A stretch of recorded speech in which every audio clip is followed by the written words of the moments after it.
Well, just a generic one to open up. How does it feel to be in the top 8 for the first time since, I think, 2018?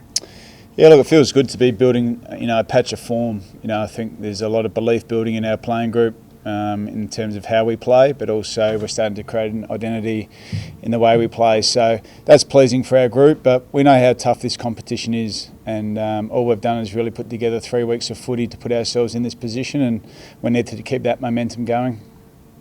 Hey, Goody, those 3 weeks, obviously Adelaide, North, Collingwood, injury-depleted Collingwood, but do you feel like the Bulldogs is a real test to where you're at the moment?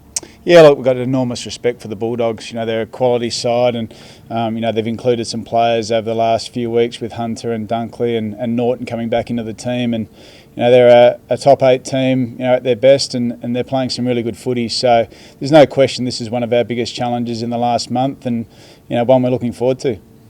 Hey, Goody, Max gone on the training track today. Can we assume that you've put another line through him this week? Yeah, we have. Max has progressed really strongly, but he won't play.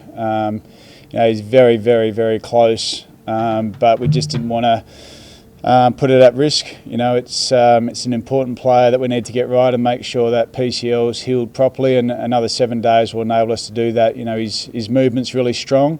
But he's just got to tick off a couple more things next week to be 100% ready to go. So, next week he'll be right to play. Goody, Braden. No, you go, Corey. Sorry, mate. Braden Bruce did train. Is he right, despite that little hip complaint throughout the week? Yeah, look, he's fully fit. He's coming off, his first game in a long, long time, and a quiet week certainly didn't hurt Braden. He's a little bit sore in his hip, but he's fully fit, trained today, and he's ready to go. So thankfully we've got a ruckman ready to go, and it's pleasing to have him going well. Just on Goody, you mentioned with an extra week, are you certain he'll play, or is it one of those injuries that, it could just keep dragging on? Is there any sort of certainty about his availability for next week? Oh no, he's 100% committed to next week. He was very, very close. He just had to tick up a couple more things, and within a couple of days he would have been right to go. But we didn't want to take that risk and make sure he's right to go next week. So there's no doubt for next week. I'll probably get quoted on that if he misses, but no, he'll be right to go. You've been asked a lot about Angus Brayshaw this year, Goody, and obviously he's come into some pretty good form the last couple of weeks. Can you talk us through all the changes you made to get him more inside midfield time? Because if you go through and have a look, you've adjusted things quite a bit.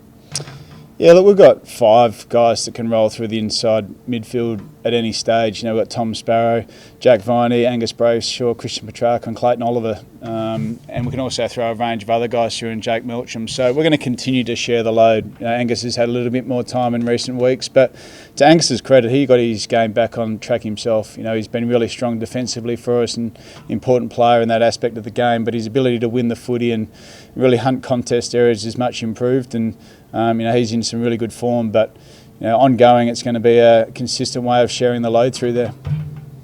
So it's not that he's now an inside midfielder for the rest of the year. That's not sort of been a decided thing inside the club. He's still going to be a bit of a lottery. Yeah, look, Christian Petrarca will go forward, Clayton Oliver will, Jack Viney will, Tom Sparrow will. Angus could play a touch on the wing here and there, all go forward. So, as I said, there's 3 positions on the inside. We'll share that load like every other club in the competition does, and Angus will have his time and make sure he's in really good form when he's in there. You mentioned Aaron Norton before. He was obviously on fire last week. It's only second game back. How to go about stopping him? He really changes the Bulldogs forward line.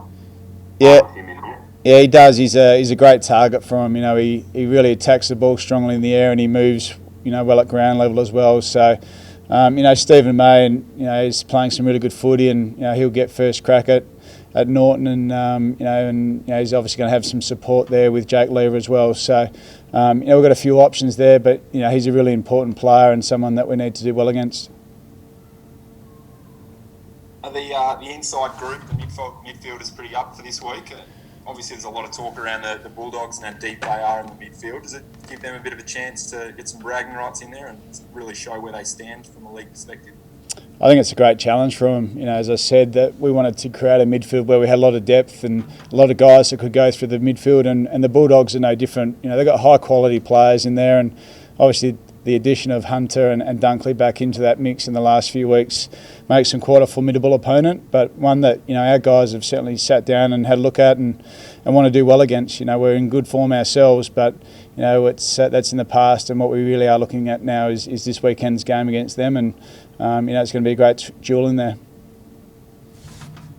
Jack Viney's hit some form recently. Have you stepped up talks with him on a new deal at all?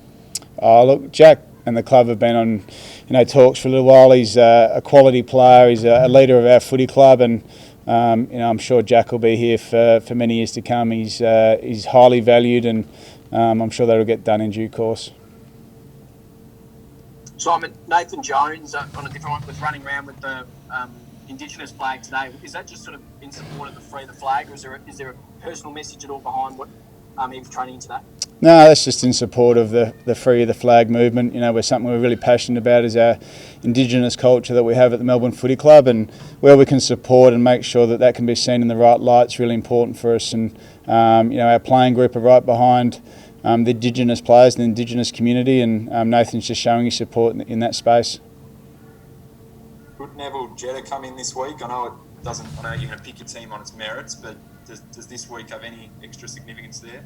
Oh, it has extra significance for Nev in a lot of ways. He was part of designing, our Indigenous jumper, and something that he's really proud of. Unfortunately for Nev, he hasn't been selected and won't get a chance to wear that this week. But we're wearing it over the next couple of weeks. So we've got another game in Alice Springs the week after. So potentially there he'll get a chance to wear that Guernsey. But it's something that he's shared his story of how he designed the jumper, how he's gone about doing that, and he continues to share the Indigenous culture within our playing group and within our staff and club. So he's a great leader for us, but unfortunately for Nev, he won't be playing this week.